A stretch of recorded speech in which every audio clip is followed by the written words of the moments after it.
Resulta que a mediados del siglo XIX se ponen de moda en el norte de Europa los viajes al Mediterráneo. Y es que estos viajeros, estos jóvenes viajeros, les gustaba mucho viajar a España y plasmar, tanto en sus escritos como en pinturas y grabados, lo que ellos observaban. Se los consideraban lugares exóticos, es decir, muy distintos a la realidad que ellos vivían allá en el norte. Los viajeros escribían sus memorias, hacían retratos grabados de las escenas que presenciaban. Y uno de estos viajeros era el danés Hans Christian Andersen, sí, el autor de los cuentos infantiles como El patito feo, La sirenita y La reina de las nieves. Este escritor viaja a España en el año 1862. Su paso por Andalucía es donde vamos a detenernos, porque aquí encontramos otra huella de lo que hoy conocemos como escuela bolera. Hans Christian llega a Sevilla a comienzos de noviembre de 1862, es decir, 2 meses después de que pasara por allí la reina Isabel II, y continúa su viaje 15 días después, pero estas 2 semanas de su estadía en Sevilla nos provee de varias imágenes que ayudan a reconstruir la historia de la danza clásica española. Nos cuenta en uno de los fragmentos del libro que la música, el canto y la danza formaban parte de la vida cotidiana. Aún un día de lluvia en un balcón, los jóvenes de la familia se montaban su momento musical mientras uno tocaba la guitarra, otro cantaba y algunos bailaban tocando las castañuelas.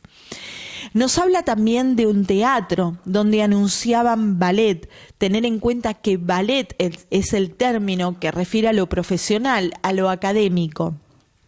Y que también en ese teatro representaban los bailes nacionales. Así lo menciona.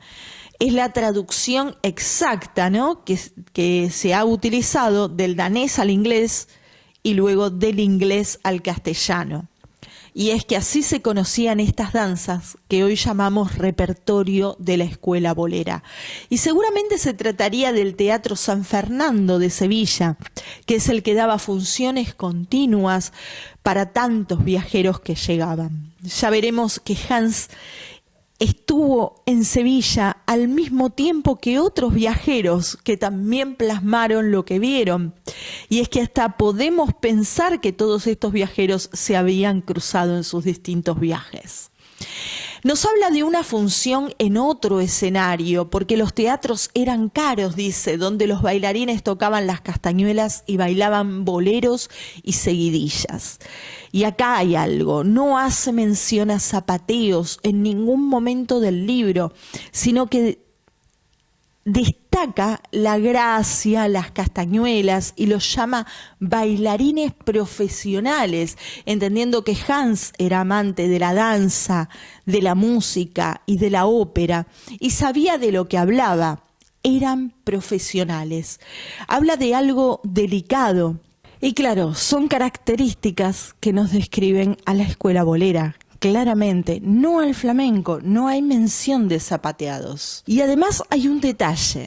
Dice que en este teatro donde se representaban los bailes nacionales, que él no había podido entrar, estaba anunciado en el repertorio la danza de la madrileña, pero que él luego había visto a esa misma bailarina en otro escenario menor bailando la misma danza. Dato que si cruzamos con la biografía de Amparo Álvarez, la campanera, de quien más adelante vamos a hablar en este canal, descubrimos que era ella quien se destacaba justamente en esa época en Sevilla bailando la danza la madrileña. Y recordemos que la coreografía que enseña Perisset de la madrileña fue aprendida por Ángel Perisset Carmona de la campanera. Ángel Perisset Carmona era alumno de la campanera y luego, continuó sus estudios con el maestro Segura, como bien lo explica él en la entrevista. Cierto es que no era exactamente igual, ya que se sabe por los archivos de la época que Amparo Álvarez no siempre la bailaba de la misma forma y hasta a veces improvisaba algunas partes en algunas de las actuaciones, pero Perisset ha mantenido la estructura, la mudanza, los pasos, haciéndola una danza de escuela para que pueda seguir reproduciéndose en el tiempo y transmitiéndose en el tiempo con los patrones exactos de lo que eran los bailes nacionales. ¿Quién diría que cuando una bailarina bolera del siglo XXI bailara exactamente la misma danza que bailó la campanera y que una vez entre el público estuvo Hans Christian Andersen? También nos cuenta que vio bailar en las calles, también con castañuelas, pero nada menciona otra vez de ningún zapateado, por lo cual podemos pensar que se refiere al folclore andaluz. Y nos habla también de una famosa Bella Dolores, que alguien le habló de ella en la calle de la Alameda, que fuera a verla.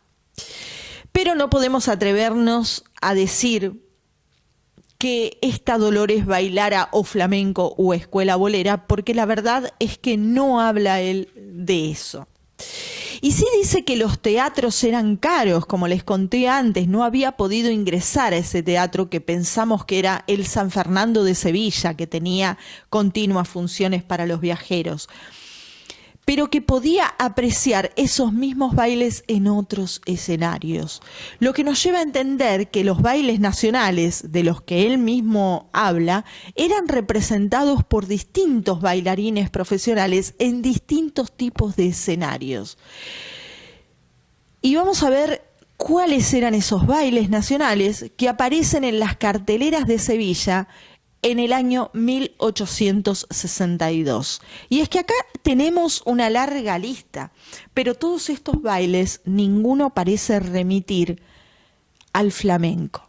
Otro detalle, antes de mencionarle la lista, es que él dice que los bailarines profesionales se juntaban con los que no lo eran y bailaban danzas en la calle, en cualquier lado, en los bares, en donde fuese, ¿sí?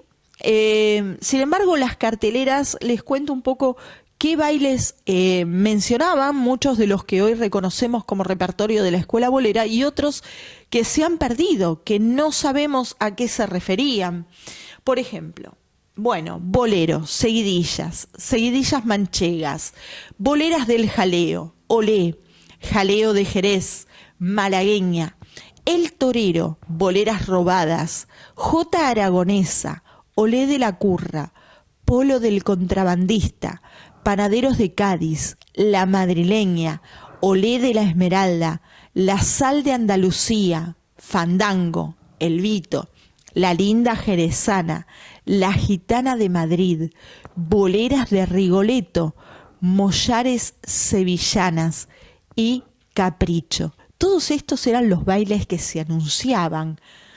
Y es que los bailes nacionales se iban multiplicando día a día, tal parece, al estudiar las carteleras de aquella época, tanto en su composición como en sus coreografías. Ya veremos más documentos al respecto, pero es que era todo un mundo de las academias andaluzas donde se recreaban también al estilo académico, danzas de distintas regiones de España, que no podemos específicamente llamarlas regionales porque no era esa representación exacta de danzas específicas de un pueblo o de una fiesta en particular, como si se empiezan a estudiar así exactamente recién en 1990, sino que se trataba de recreaciones sobre esto que yo les comentaba, un patrón que generalizaba a un tipo de danza de una región.